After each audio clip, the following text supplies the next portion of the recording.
Hey Intro to Learning class, this is Stephanie and I am coming at you with our second video for chapter 2, which is about kind of the most important parts of chapter 2, but especially focusing on classical conditioning and Watson's ideas of emotional conditioning. So this part of the chapter, if you just read it, it seems not horrible. And it's not until you start to do some self-testing usually that students are like, oh my gravy, I'm in trouble.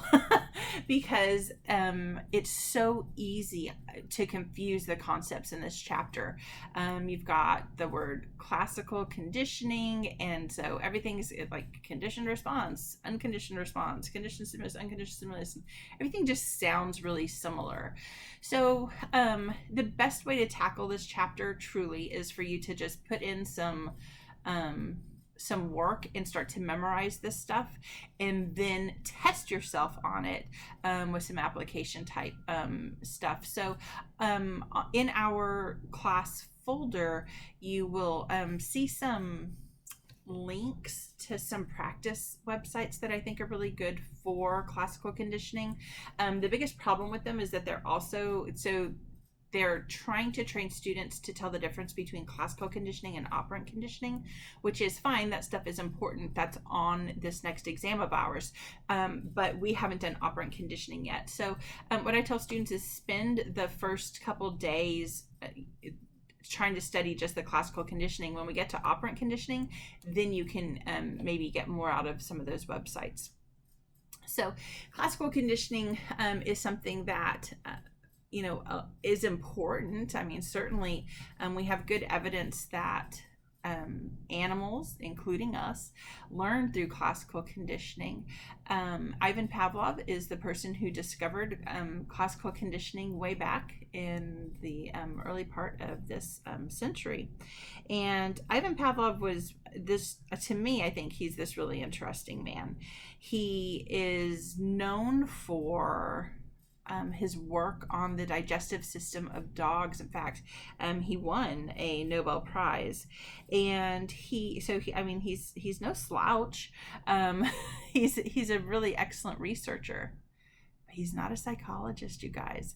In fact, Pavlov hated psychology with a passion. I always feel so bad for him when I have to lecture him for a psychology class, because I get it. He felt the same way I felt when I first started psychology.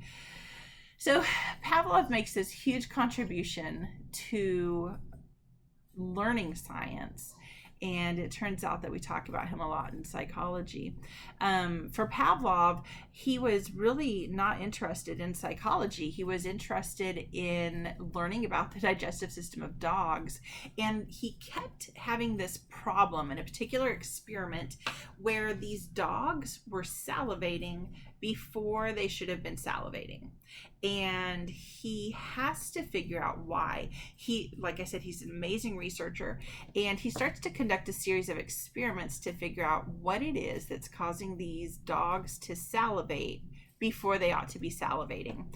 And he comes across this idea, this realization that the dogs have learned that certain signals in the environment, certain stimuli in the environment, mean that they're about to be fed. So for Pavlov's dogs, those signals were things like white lab coats, and he actually runs a series of experiments then, and the classic one with the bell sound, is the one that the book talks about the most. Of course, he runs a number of experiments and finds that dogs, like any obvious stimulus, so things like light, sounds, things like that, can train these poor dogs that they're about to get fed. So what happens with classical conditioning is actually really important. And I want to say this, your book is a great book. That's why I choose it. But I have a problem with one of the things it does for classical conditioning, and that is this.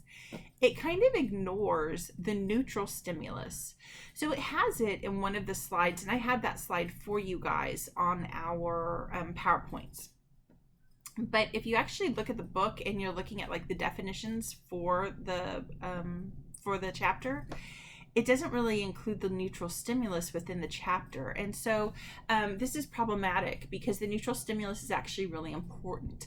So on this slide right here, you'll see, ooh, I don't know if you can see it. Ooh, let's see. You may not be able to see it, but at the top, it has the neutral stimulus, the NS. And the neutral stimulus is a really important idea. So what happens in classical conditioning is that an organism, and again, it could be a person, it could be an animal, it could be any organism that's capable of learning, right, starts to associate one stimulus with another stimulus. And so initially, one of the stimuli is what we call a neutral stimulus. It doesn't elicit a reaction at all.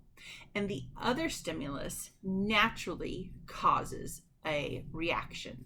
So there was never any learning involved there. That natural stimulus, we call that often a reflex. And so it's something that you didn't have to learn. Your body naturally does that thing. So naturally, when we are presented with food, we salivate.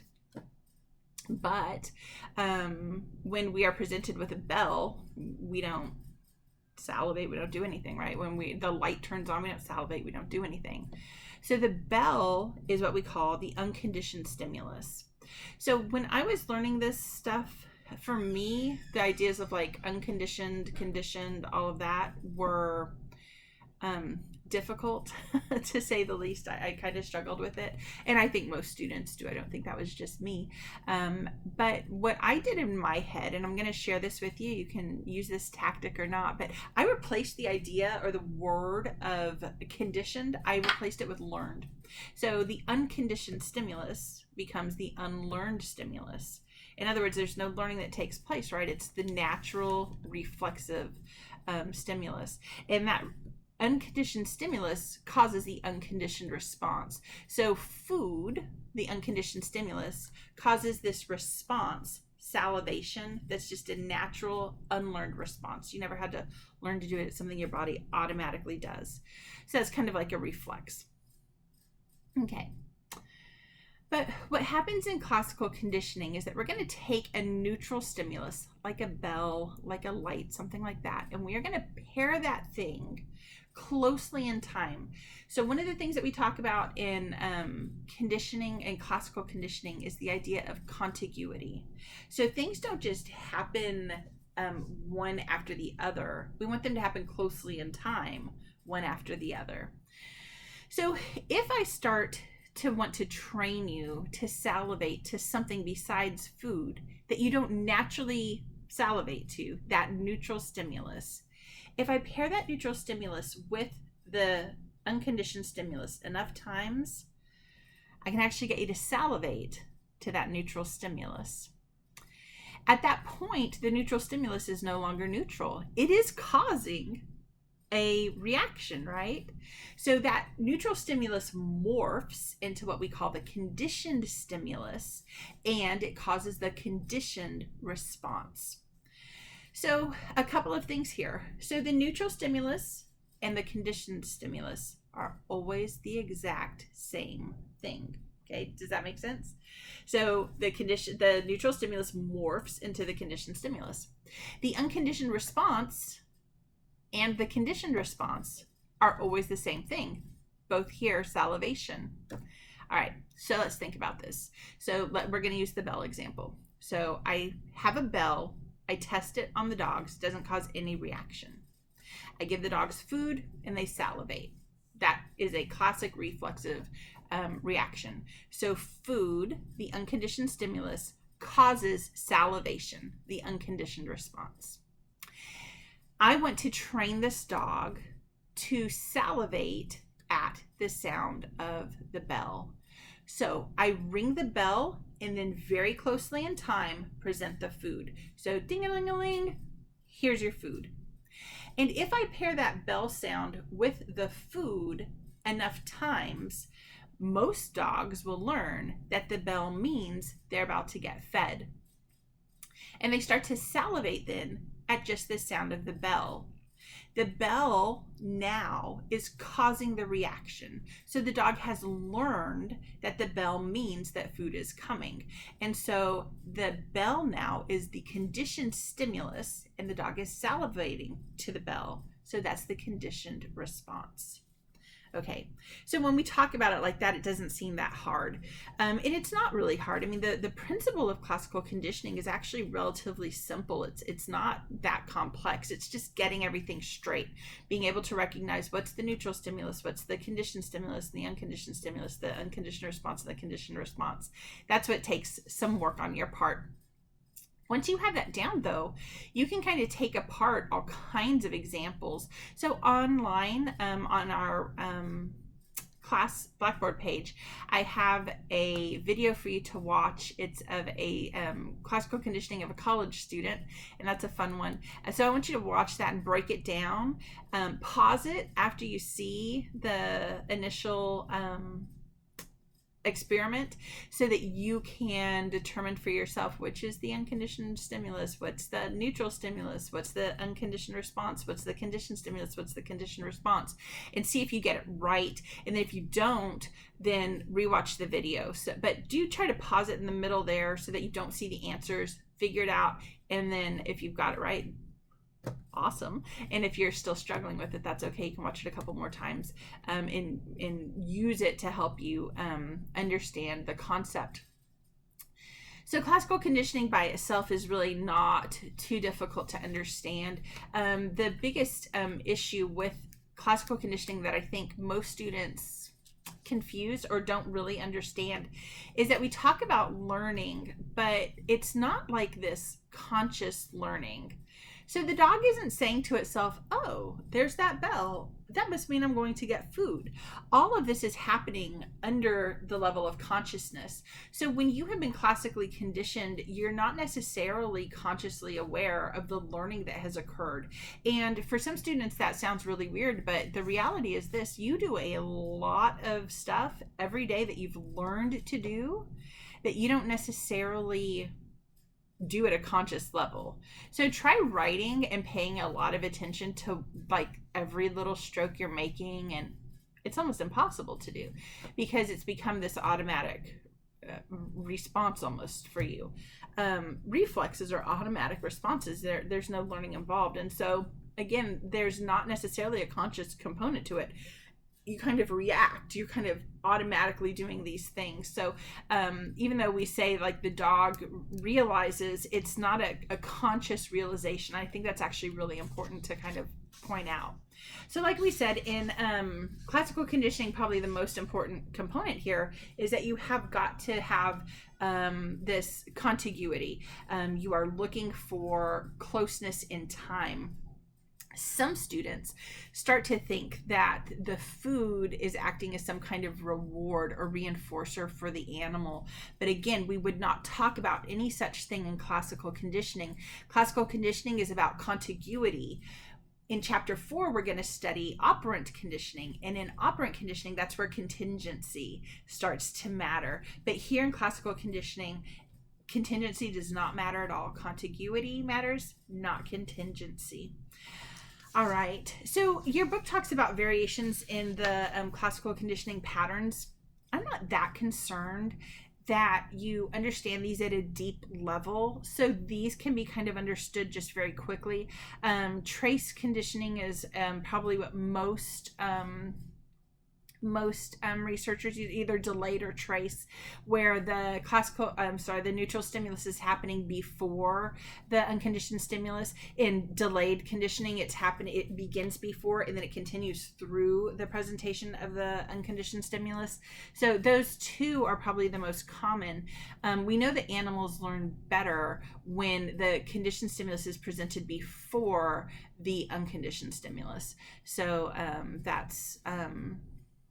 that's the most common way that we test this. In fact, early on, researchers actually thought that animals could not learn through backwards conditioning. We know now through better experimentation that it is possible, but it's hard. Why would you need to learn anything if you've already got the the unconditioned stimulus, right? So I'm eating my food. I already salivated to the food. It's kind of difficult to figure out afterwards that I need to be salivating because I'm already doing it, right?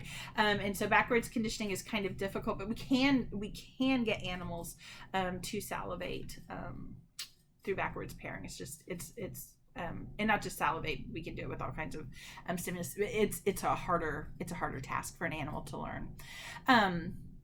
The book has some fancy words that I do definitely want you to learn at this point. So when we're talking about conditioning, we like to use words like acquisition, and that you can think about the acquisition as kind of that formation of the stimulus to stimulus pairing response, this stimulus to stimulus pairing, and we also want you to know extinction. So acquisition is kind of the word that we use for learning, if you want to think about it like that. And extinction is the word that we use not for forgetting, okay? Forgetting has a very specific meaning when we're talking about learning. Forgetting means that the trace is gone. The memory trace is gone. And for the most part in classical conditioning, we don't have evidence that the trace disappears. In fact, we have really good evidence that the trace does not disappear. We have really good evidence that what happens is that you kind of start to lose the pairing, but we can bring it back really quickly. And so I want to talk about this really quickly in terms of learning and how some animals are harder to teach. The book talks about this a little bit. Some animals are harder to teach for different reasons. So one of the animals that's kind of hard to teach is cats. Those of you who have had me for classes know I don't like cats. They're just very annoying to me. I'm a dog lady. But one of the things that I don't like about cats is a lot of people think they're not trainable. Cats are trainable. You just have to work really hard to do it because they have these really interesting extinction patterns. So cats do not like to be squirted in the face with water, right? So we're going to use this example. So pretend that you just got a brand new couch and your cat keeps getting on the couch and you don't want the cat on the couch. So you decide you're going to buy a little squirt bottle and squirt the cat, and the cat will jump off, and they should learn, right? That if they jump on the couch, then they're going to be squirted in the face with this bottle. And the problem with that is that now you have a wet couch all the time, right? And so you're like, I don't want a wet couch. What could I do so that I don't actually have to spray this cat every time I want them off the couch? Well, what you could do is you could take that unconditioned stimulus of the water being sprayed at the cat, right? And you could pair it with a neutral stimulus so that you could use that neutral stimulus. Remember, it's going to morph into the conditioned stimulus. You could use that neutral stimulus then to get that cat off the couch. So at PetSmart, they sell these little clickers, it's like a little clicking device. And if you click and then spray the cat, right? Click and then spray, you're pairing the neutral clicker to the feeling of the water in the face. And if you do this enough times, the cat starts to associate, right? They're pairing the two stimulus together, the stimulus to stimulus pair. They associate the clicking with the getting sprayed of water, and they will eventually start to have a conditioned response to the now conditioned stimulus of the clicker. So they will jump off the couch at just the sound of the clicker.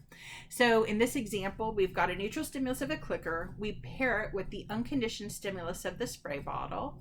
We spray the cat. He has the unconditioned response of jumping off the couch. If we pair those two stimuli together enough, the clicker is no longer neutral. It morphs into the conditioned stimulus. The conditioned stimulus, then the clicker, I click it and I don't have to spray the cat anymore because he's going to jump just when he hears the clicker. But here's the problem. Cats are really smart.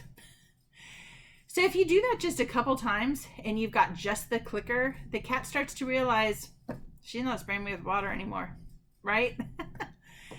Which is a problem because cats then start in it. I mean, I've seen it happen. They start to look at you like you've got nothing, right? And they're kind of like testing you. And then all of a sudden, like the fifth or sixth time, they're back on the couch. And what you have to do then, so if the cat had really forgotten that the clicker and the spray bottle were paired, the cat had really forgotten that pairing had happened, you would have to train them again from step one, but you don't have to. The cool thing about classical conditioning is this idea of recovery.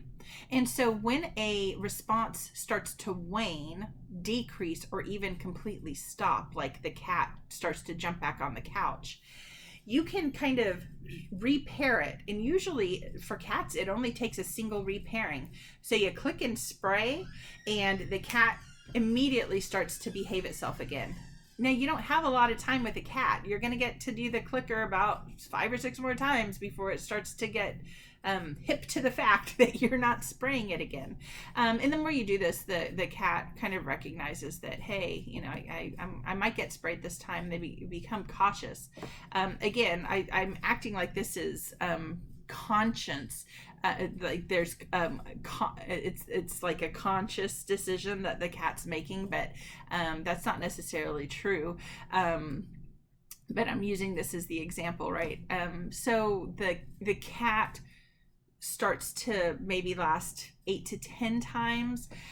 The problem with cats is that you're going to constantly have to be reminding them. You're going to constantly have to be refreshing that learning, and that's okay. I mean, you can do that. Just be diligent. So it's better than having a constantly wet couch, and it's better than having a couch with fur on it constantly. Ugh, cats. All right. So I hope that example helped you guys. All right. So the next thing we need to talk about is little Albert. So I always feel so bad for Watson. You know, he's a just such a smart guy, and he still to this day gets dragged through the mud for this affair, right? Can you imagine if we did that to people today? I love that. You know, we used to have such high standards for people in you know, just high places, and so, you know, having an affair, even with someone he eventually married, was so scandalous that he was kind of shunned for a long time. But it's kind of sad, right? And so they still talk about it in our book today, and I just think it's so interesting. Just as a quick aside to that, right? Remember in the APA general principles, right? We have standards of respectability and professionalism, and they used to take those very seriously, to the extent that your personal life could absolutely impact your professional life in very real ways. Today that's still the case, but it's significantly different. You wouldn't see someone, you know, getting fired for having an affair today like poor Watson was. So Watson is like I said, he's a fascinating guy. He kind of spearheads what we call the cognitive revolution. Watson really believed that psychology was a science and needed to act like a science. So at the beginning of this chapter, the book talks about introspection, right? And functionalism and structuralism. So our very first psychology lab opened in 1879 in Leipzig, Germany, right, by Dr. Wilhelm Wundt. And Dr. Wundt is considered to be the father of psychology because he opened the first psychology lab. His protege, Edward Titchener, is really fascinating to me. He gets a lot of the credit for the for the structuralism sort of school. The idea behind the research that Wundt and Titchener did in their lab was that if you could identify the component parts of an experience, then you could put those things together to kind of create the whole experience. And so one of the things that Titchener's lab did that a lot of people don't realize is that Titchener's lab actually was responsible for identifying the 4 senses of taste that we have. And of course, there's a 5th one now that we know, but in Titchener's lab, they identified sweet, salty, sour, and bitter. Today we know that we have a 5th sense of taste called umami, right? That kind of meaty, fatty, delicious, what makes a ribeye good is the umami, right? But Titchener, think about this, back in the late 1800s, was able to uncover through experimentation, and not even experimentation, actually through introspection, the different taste buds that we have. That's pretty impressive stuff. And quick. I mean, we were a really new science at that point. So I have a lot of respect for Titchener, but I definitely disagree with the idea that introspection is a useful way to study people.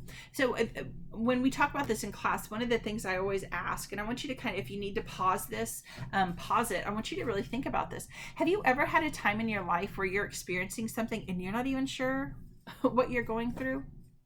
You don't know if you're happy or sad. You don't know if you're angry or mad, or like what you're even really feeling. And so the idea that we have this beautiful understanding and comprehension of the things that are going on inside of us, and if we could just pay attention to them and be trained to do that, that we could actually always get it right, is pretty naive in my estimation. But certainly Dr. Wundt and Titchener and their colleagues were kind of very much of the mind that that was possible. Here in the United States, we totally felt like that idea of structuralism was not adequate, I guess is the best way to kind of say it. So the structuralists here in the United States, headed up by William James, who is considered to be the father of American psychology, said that there's a problem with the basic premise of structuralism, and that is that, first of all, introspection doesn't matter, but it doesn't work, but it's all based on a false premise. That false premise that if I can identify the component parts, I can put them back together and get the sum. The functionalists saying, no, the sum is greater than the parts. So think about this. Let's say, so some of you guys know my husband and I love to go to Las Vegas. We go like 8 times a year. It's my happy place. And when we're in Vegas, right? Let's say, I always tell my husband knows this because it's for real. If we ever go to Vegas and win, I always try to win this little mega bucks thing. It's like $14 million. And I always tell him, you know what I would love to do is to pay off my students' student loans, like whoever's in my class. I think that would be so fun to do, just like surprise. Here's like for your semester, I'm paying for your semester of school. And anyway, and he's always like, okay, that's fine, because we're gonna win $14 million to do it. So anyway, let's say that I win even more than that, and I'm like, you know what I'm gonna do? So let's note this is not a verbal contract, okay? But let's pretend. So I decide, you know what I'm gonna do? I'm gonna buy them a house. All right. Would you rather have me get you a lot and deliver brick and windows and doors but not put it together? Or would you rather have the built house? Right? The whole is greater than the sum of the parts. You'd rather have the house. Most of us would rather have the house because the house is worth more than just a pile of bricks and a pile of windows and a pile of doors. That's kind of the argument that the functionalists were making. While it is the case, and we know it from Titchener's lab, it is the case that we could identify some workings of the human and some important components to the human condition through introspection. The vast majority of our experiences cannot be broken down in that way. Not only that, but when I force you, think about this. So one of the experiments that we do in class, when we have a face-to-face class, I go by Jelly Belly jelly beans. And I have everyone taste one, and you have to hold your nose, and you're supposed to try not to breathe while you do it. And you're trying to guess what flavor it is, because one of the things that we know is that smell and taste go together. And so if I can get you to not smell it, you start to base your assessment of what flavor you're doing on other cues, like the color of it and things like that. So anyway, we try to identify the taste, and what we see is that that's really hard. And then we have another one, and I try to get you guys to introspect about it. But so you might try this the next time you're at the dinner table. Just think about the first bite of food you have. What are all of the experiences you're having? You know, if you're really hungry, you're probably feeling satisfied. So you have like there's an emotional component to that. If it's something you really enjoy eating, you're probably having another emotional component to that. On top of the smell and the taste and the sight. And I'm asking you to come up with all of that information.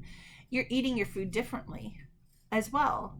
Maybe you don't normally smell as deeply, but because I've asked you to have that experience, you're literally eating the food differently. So introspection to some extent is contrived in that way. The experience maybe is different because you know you're having to pay attention to it. And those are very real issues for early psychology. So because of all that, there's this really large argument in the field that maybe we need to be more scientific. The argument becomes that introspection is not scientific because you shouldn't be studying yourself, right? Science requires independent observation. And so we would like to have what we call objective, right, observations. And that means that if I am trying to study something, that studying it in myself isn't particularly useful, but watching you behave, watching you react, that might be a better thing, because also it might not be just me, right? I could have a series of people watching that behavior and assessing it. So that idea of objective observation is incredibly important, and certainly Watson was a huge proponent of that. So Watson has this idea that in order to be a science, we need to study objective behaviors and nothing else. In fact, he is incredibly strict on his definition of what behaviorism is. So he kind of spearheads this this behaviorist revolution that happens in the early part of the 1900s in our science. Watson is so serious about having a true science, about having this objective science, that in his most famous experiment, the Little Albert experiment, he actually pays to have the experiment taped. So to you and I, that might not seem like a huge thing, right? You and I walk around now with cameras in our purses and our pockets, right? And anything we want to videotape, we can. But that definitely has not always been the case, right? I think about even when when I was little. This is how old I am, you guys. When I was little, I just turned 45 this year, but our home movies are on reels and there's no sound. So my dad had this motion picture camera, and he would do it, and then you actually had to send that film off and get it developed, and that was in the late 1970s. For Watson, it was even more difficult.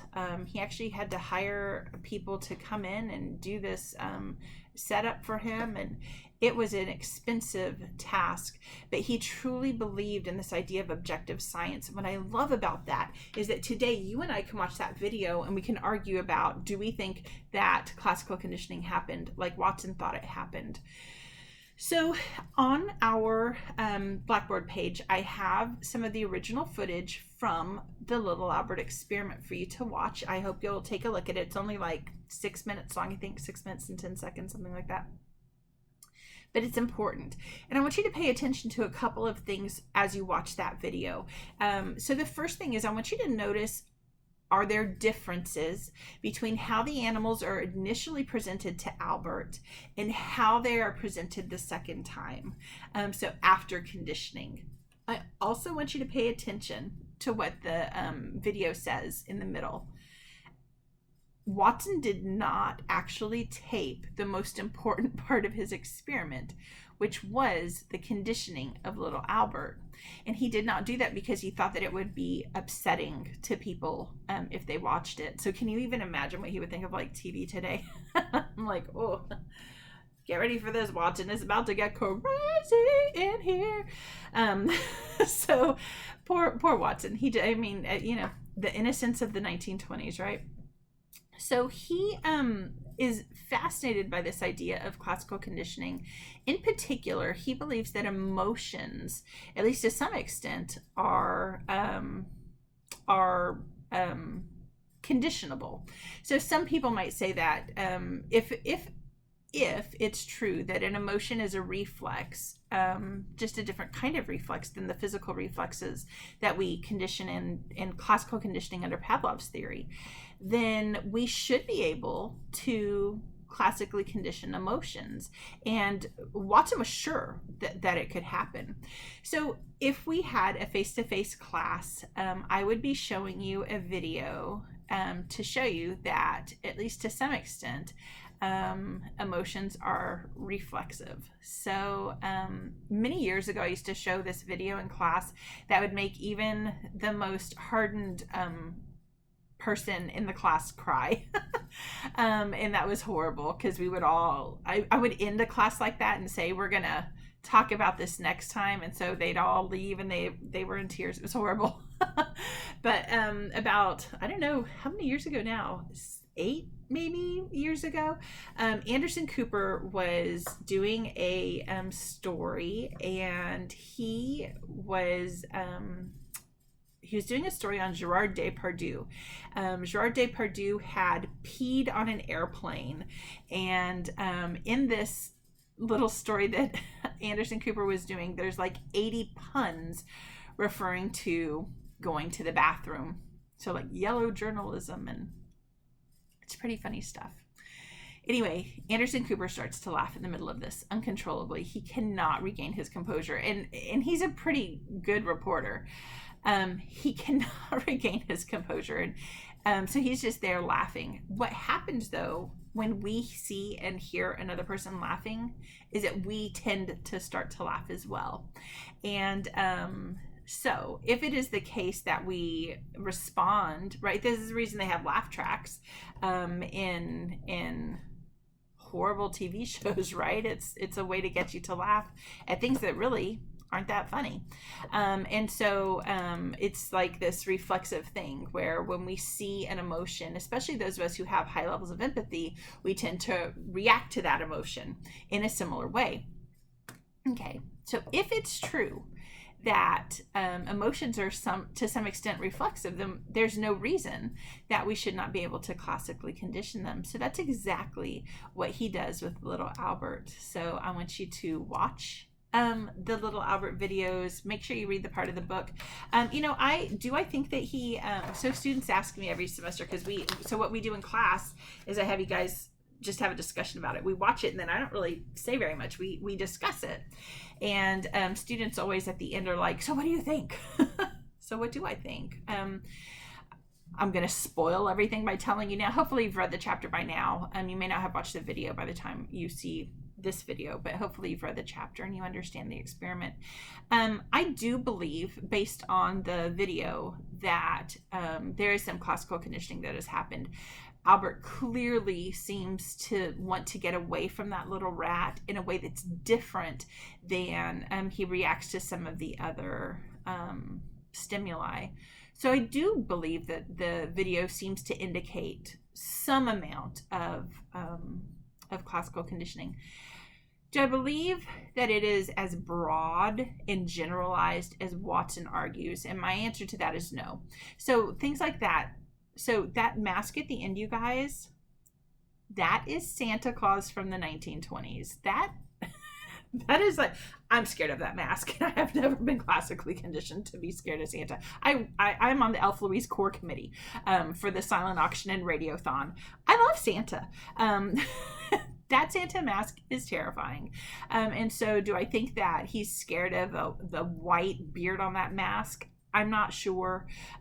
There's no video to show us how he reacts to that mask to begin with. So there are issues. And then you read about the other issues in the book, and it does draw into questions some of the broad statements that that Watson seems to make afterwards. But do I believe that he was classically conditioned to fear a white rat? I do. The other question that students often ask is, do we know what happened to little Albert?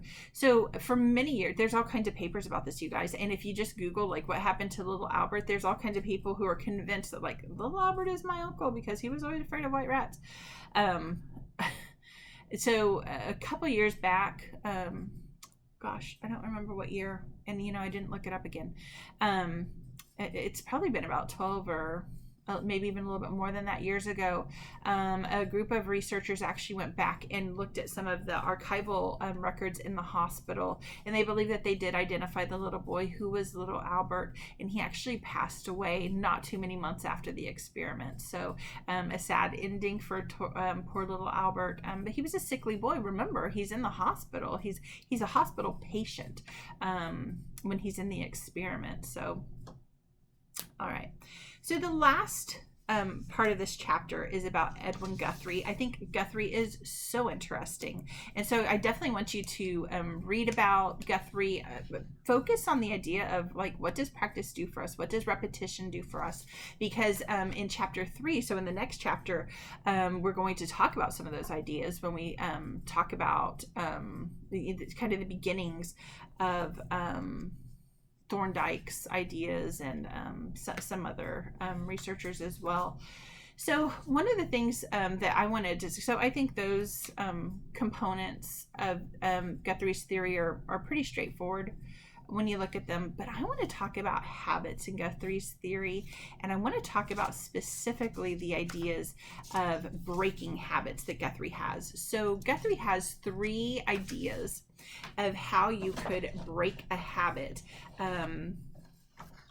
formed through the idea of one-shot learning, right? Because for Guthrie, remember, learning happens in a single instant.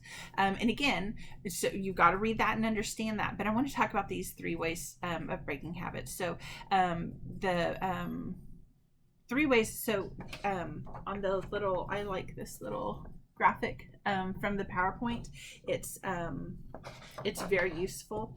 So in the first way of breaking a habit, the horse is broken, right? So you let the horse kind of do what it needs to do until it's just too tired to do anything else. And so this is sometimes called the fatigue technique. So you let the organism do what it has to do, and then once it's like done with it, it just can't do that thing anymore, or it's tired of doing that thing, then you've broken the habit. The second way to do it is by gentling, right? And so here you're adding small components of weight to the horse so that it's not noticing what's happening until you can get on the horse. And then the final way to do it, you are not allowing, it's called the method of incompatible stimuli. So you're creating a situation where the horse cannot do the behavior that you don't want it to do. So, all of those techniques, when students read them for the horse, they make a lot of sense. And then I say in class, we have another breakout session, and I say, okay, I want one group to think about helping a kid stop, or even an adult, right, stop smoking cigarettes. So that's one habit that people commonly want to break, right? And then I give to another group a example of can you get a child to stop throwing their Cheerios? So can you get a naughty kid to stop throwing their Cheerios off of their high chair? So I'm going to do both of these with you right now, and hopefully that's going to help you understand the concepts a little bit more so you could apply them. So if we think about the fatigue technique with cigarettes, right, this is kind of classic. Your mom and dad catch you with cigarettes, and so they make you smoke the whole pack, right? So you get sick and you don't want to smoke anymore. You're like, ugh, you know. So that's an example of the fatigue technique with smoking cigarettes. For the threshold technique, it's if we're trying to stop smoking cigarettes, right, what you could do is you could take one cigarette away every couple days. So let's say you're normally a pack a day smoker, so you take one cigarette out of the pack one day and you smoke what's left, and then a couple days later you take 2 cigarettes out of the pack before the beginning of the day, and then a couple days later you take 3. And what you're doing is you're removing them in a way that's so slow that you hopefully aren't noticing the differences that are happening as you are changing the amount of cigarettes you have every day. And so hopefully right at the end of that, you're not smoking any cigarettes. For the method of incompatible stimuli for the cigarette smoking, this one's pretty easy, right? You just stop smoking cigarettes because you don't have them anymore, right? The method of incompatible stimuli. The idea that you don't have any cigarettes to smoke, so don't have them in your car, don't ask people for them, right? So for the cigarette one, students usually do okay.